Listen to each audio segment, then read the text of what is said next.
Ay, pag mahal mo, bibigay mo lahat.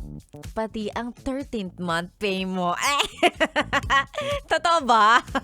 Ako hindi. Akin lang yun, no? Pinaghirapan ko yun na isang buong taon, tapos bibigay ko sa'yo. Hindi, no? Di mo deserve. Charot.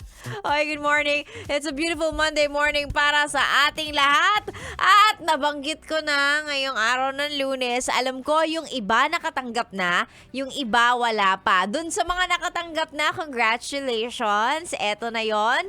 Dun sa mga hindi pa, konting hintay pa, konting tiis, konting gapang.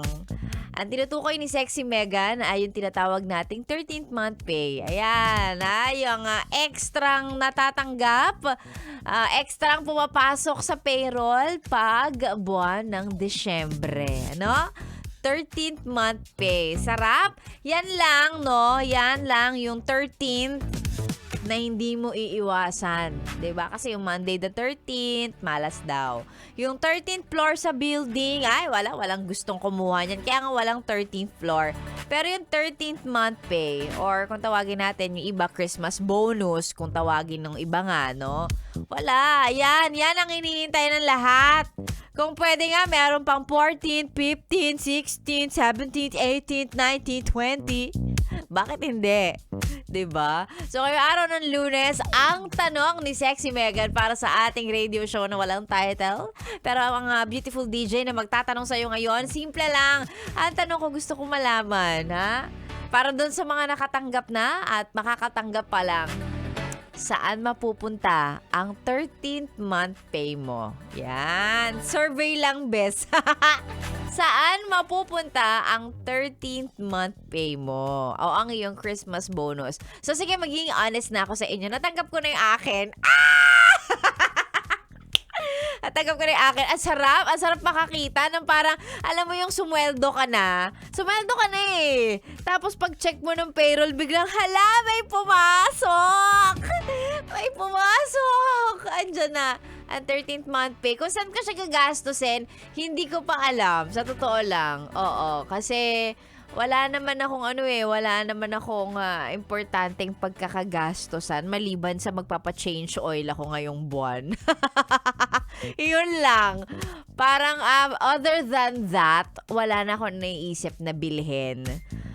Naisip ko ba bumili ng iPhone? Hindi. Kulang yung 13th month pay ko para bibili ba ako ng AirPods ba yun? Hindi na siguro. Hindi ko naman kailangan.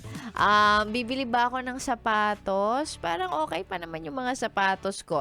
Bibili ba ako ng kung ano-anong mga accessory like bag, alahas? Parang hindi naman siguro. Bibili ba ako ng gamit sa bahay? Pwede. Pwede, oo. Lalo na kapag ganitong oven toaster lang yung napanalunan ko sa raffle sa Christmas party. Baka siguro. Bili ako bagong rep, ganon. Mga bagong sofa, ganon. Massager, mga ganon.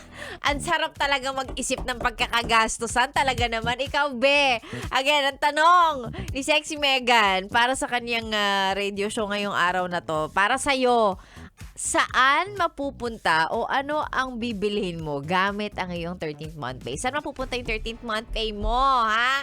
Extensions, reband, papilik, pilik mata, eyelash extension, saan ba?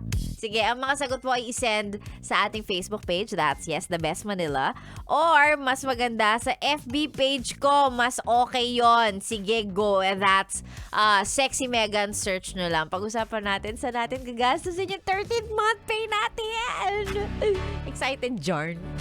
O, yan na naman yung mga one-day millionaire. May pera ngayon, bukas alana. Yan na pag-usapan natin later on. Babasahin natin yan. And of course, magpa-Facebook Live tayo. Kaya antabay po. Antabay. Abangan. Diyan lang sa Yes, The Best Manila Facebook page. Okay? Sexy Megan po ang inyong kasama hanggang mamaya pang alas 9. Dito lang sa stasyong nakakayang, nakaka-fresh. Nakaka-fresh talaga lalo pag may 13th month pay na. This is 101.1. Yes, The Best. Good morning!